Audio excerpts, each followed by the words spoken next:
I just want my kid back. That's how I'm feeling. I'm feeling angry. It's that anger mixed with the fear and the uncertainty of 18-year-old Jalajhia Finkley's whereabouts that forced this deluge of emotions for her mother in New Bedford. I'm hoping she's still alive out there and she can see me right now and finds her way home.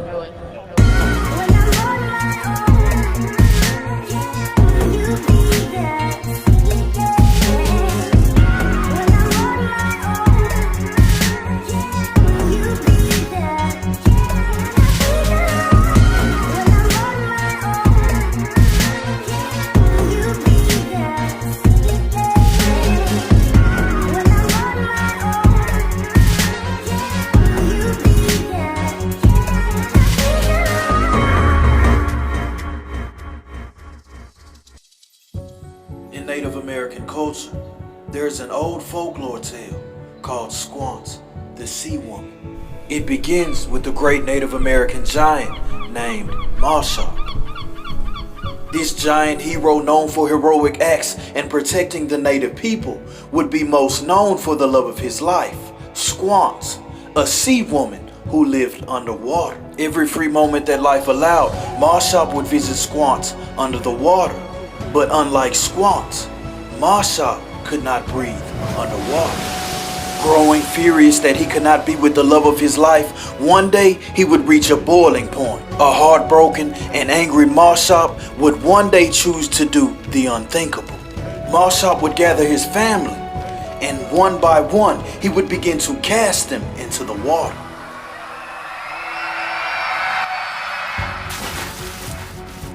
But instead of drowning, one by one, his people would begin to turn into fish. When that series of events was over, the love of his life, Squant, would wrap Mashop inside of her hair, and this would cause Mashop to fall into a deep sleep. Squant would then carry Mashop under the water with her, but he would never wake up again. He would now get what he always wanted, to be with Squant forever. The moral of the story, be careful what you wish for because you just might get it. Another meaning to that story is that love will make you do crazy things. Love is your ability to suppress the inner demons of your mate, but sometimes love isn't enough. A story that some people know all too well. Like this next story, the setting, Bedford, Massachusetts. The plot of this story, love and betrayal. The main character, Jalajhia Finklea. Hey, what's up, guys? It's Lele. Described as empathetic, loving, very encouraging towards others, very energetic, and also dreams that shoot for the moon. Growing up, Jalasia would be very active in school. Aside from being smart, she also participated in after-school activities, including cheerleading. But music was the love of her life. It is said that if you want to get to know a musician, listen to their music. Lyrics will describe the person and their inner thoughts. By the time Jalasia was in her later years of high school, she already knew exactly what she wanted.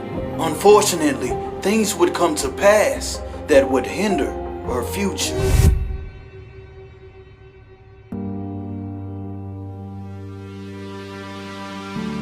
October, the season of the colorful leaves, cool breeze in the wind, the night sky of many constellations, where people will look upon the stars and wish for their innermost dreams.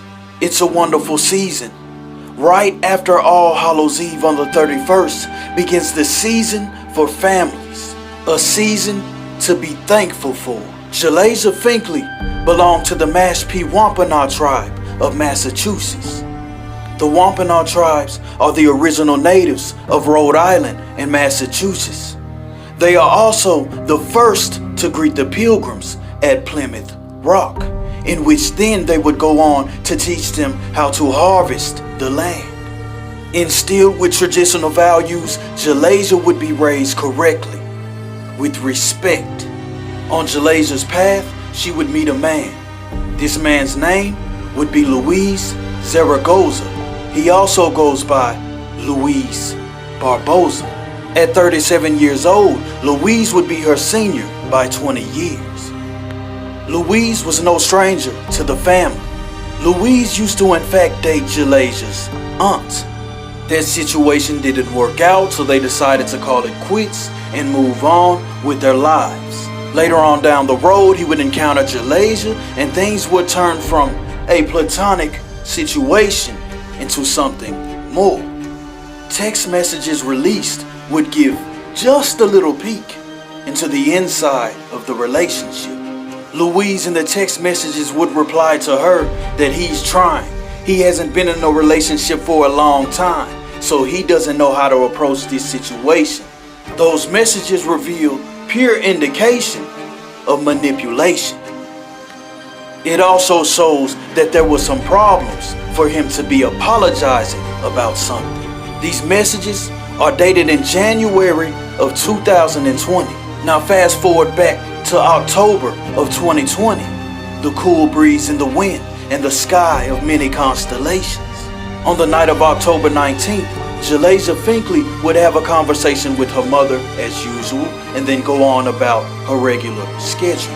By October 20th, her mother could not get in touch with her. After calling around and going through the normal procedures, when Jalajhia Finklea's mother finally decided something isn't right, she would contact the authorities. Seeming to have vanished into thin air, the question that would be lingering around town would be, where is Jalajhia Finklea? Finding Jalajhia Finklea was very detrimental because she was also pregnant and had a doctor's appointment the following day, in which she missed. Finding Jalajhia Finklea would not be an easy path. No shortcuts would be involved, and work would have to be put in. Let the search begin.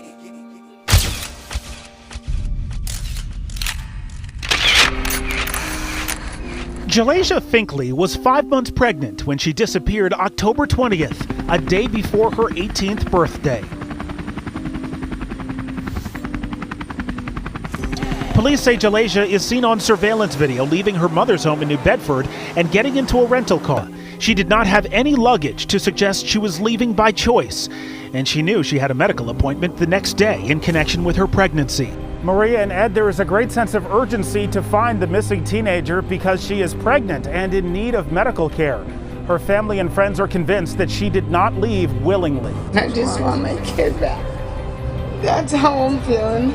I'm feeling angry. It's that anger mixed with the fear and the uncertainty of 18-year-old Jalajhia Finkley's whereabouts that forced this deluge of emotions for her mother in New Bedford. Shortly after her disappearance, police would capture Jalajhia on surveillance camera. She would be seen getting into a rental car with her boyfriend, Luis Barboza. In this day and age, it is very easy to track someone using technology, perhaps your phone. But in this situation, it would be different, because 30 minutes after Jalajhia entered the car, her phone would be discarded on the side of the road. Police would discover the phone of Jalajhia along Route 140 North in New Bedford, Massachusetts. The police would organize and search Massachusetts in its entirety, looking for Jalajhia, but still she is nowhere to be found. But given the new circumstances that Jalajhia was captured on surveillance camera getting into the car with her boyfriend, they now have a person of interest. And seeing that Luis was the last person to meet up with Jalajhia before her disappearance, he must know the secrets to her whereabouts. He would respond to the allegations and reply that Jalajhia is okay. She's with me, she is fine. But since the family can't hear this from her own mouth, this raises even more suspicion, and the family would turn up the heat on Louise. I'm honestly fearing for the worst because it's been a while, and honestly, if he has my niece and she's okay, then why wouldn't he show her face? Why wouldn't he let her call somebody or reach out? I just don't understand why he's playing games on his end and not letting her speak out for herself. Discarding of Jalajhia's phone made it very difficult for the police to track Jalajhia. However, Louise still had his phone present. Little did he know that the police were tracking his every move. You can run, but you can't hide. Police would begin to follow the trail of Louise and capture every bit of surveillance tape that they can find on him. They would successfully track his movements, starting in Massachusetts, then October 20th, picking him up in Rhode Island. By the 21st, he was in New Jersey and also New York. By the 22nd, South Carolina. October 23rd, he would be in Florida. From Florida, he would take a trip to Texas. That way, he can return the already past due rental truck. He would return the rental and receive his car back. But by now, the police have had enough, and they have enough evidence to charge him with the kidnapping of Jalasia. After tracking Louise from Texas and back to Florida, armed with the warrant for kidnapping and also larceny of a vehicle, they were ready to take him in.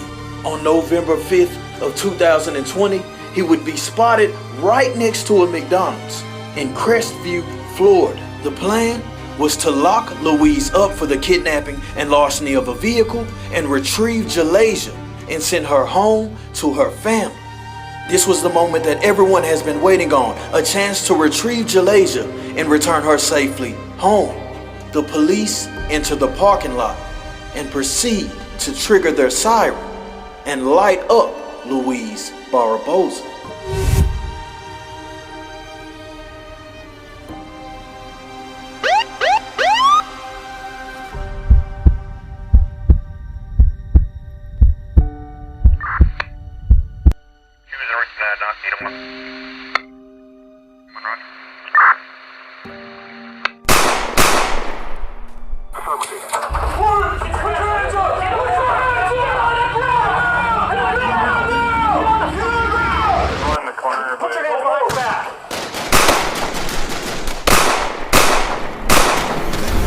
Investigators picked up Barbosa's cell signal and license plate and were able to track him traveling down the eastern seaboard, west to Texas and back to Florida, where he was confronted by U.S. Marshals attempting to arrest him in connection to Jalajhia's disappearance. A confrontation occurred and the Marshals shot and killed Barbosa. A confrontation occurred and the Marshals shot and killed Barbosa. The only person who might be able to tell where...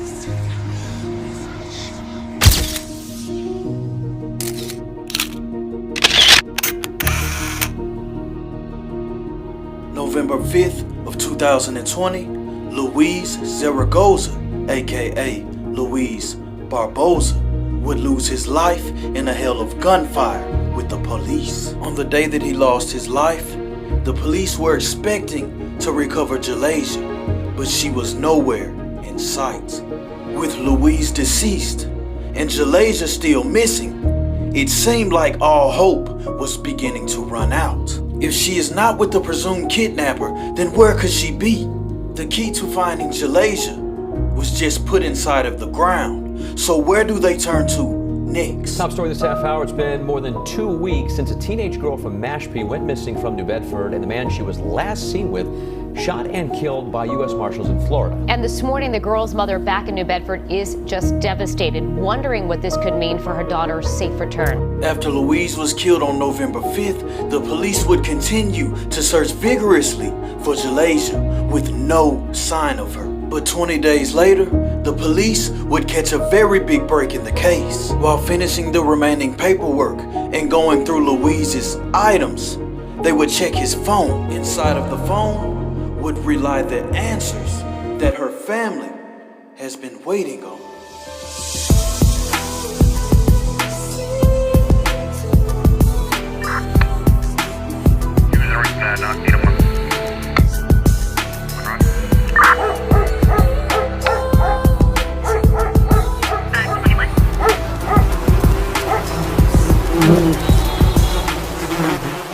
Authorities believe they located the body of a missing pregnant 18-year-old from Massachusetts in a field off I-95 here in Fellsmere. The district attorney's office believes it is a homicide. We reached out to the Indian River County Sheriff for more information, but have not heard back. The body has not been officially identified, but officials here will conduct an autopsy.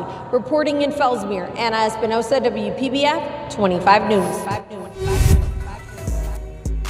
The police would be led to Jalasia's body by a note left inside of Louise's phone.